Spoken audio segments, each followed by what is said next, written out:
James Webb space telescope, अंत में ब्रह्मांड का किनारा और उससे आगे। 2021 में क्रिसमस के दिन लॉन्च किया गया जेम्स वेब स्पेस टेलीस्कोप अब तक निर्मित सबसे जटिल, सटीक और शक्तिशाली अंतरिक्ष वेधशाला है। टेलीस्कोप का बेजोड़ रिजोल्यूशन और परिष्कार इसमें मौजूद कई अत्याधुनिक उपकरणों के कारण नहीं है, जिसमें एक मार्गदर्शन कैमरा और यूनिवर्सिटी डे मॉन्ट्रियल के institute D research sur les exoplanets IRIX के शोधकर्ताओं द्वारा विकसित एक वैज्ञानिक उपकरण शामिल है। अब ये वही वैज्ञानिक UDM के भौतिकी विभाग के प्रोफेसर रेने डोयोन के निर्देशन में अपने प्रयासों और विशेषज्ञता का फल देख सकते हैं, क्योंकि दूरबीन द्वारा कैप्चर किए गए प्रारंभिक डेटा को सार्वजनिक कर दिया गया है। जेम्स वेब द्वारा ली गई पहली तस्वीर अमेरिकी राष्ट्रपति जो बिडेन द्वारा 11 जुलाई 2022 को जारी की गई थी और यह अभूतपूर्व रंग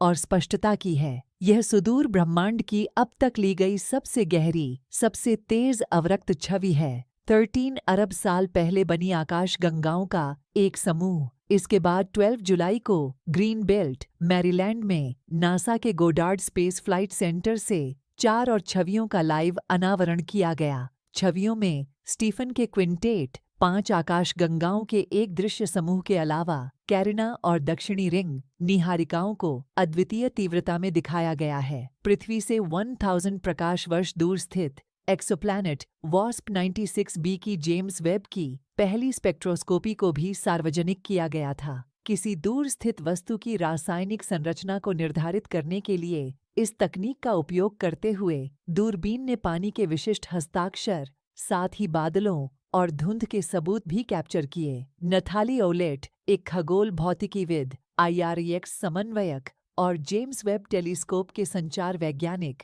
हमें इन उल्लेखनीय छवियों के बारे में अधिक बताते हैं। छवियों में मरते हुए सितारों, गैलेक्टिक इंटरैक्शन और अब तक अनदेखे तारकीय जन्म क्षेत्रों द्वारा उत्सर्जित गैस और धूल के बादलों का पता चला। सबसे पहले, आम जनता की तरह मैं छवियों की सुंदरता से प्रभावित हुआ। वे बहुत उत्तम हैं। दूसरा, यह कहना कठिन है कि कौन सी छवि मेरी पसंदीदा है। मुझे लगता है कि यह आपके पसंदीदा बच्चे को चुनने जैसा है। एक्सोप्लैनेट स्पेक्ट्रम मेरे लिए पसंदीदा है क्योंकि इसे एक कनाडाई उपकरण ने बनाया था और क्योंकि इसने पानी और बादलों की उपस्थिति को साबित किया, जिससे हमें उन खोजों को सुधारने की इजाज़त मिली जो कम सटीक और संवेदनशील डेटा पर आधारित थीं। आमतौर पर जब आप एक्सोप्लैनेट को देख रहे होते हैं तो डेटा हमेशा संरेखित नहीं होता है। जेम्स वेब के साथ ऐसा नहीं है, जिसका डेटा स्पष्ट और साफ निकला और कुछ अविश्वसनीय चीजें सामने आईं।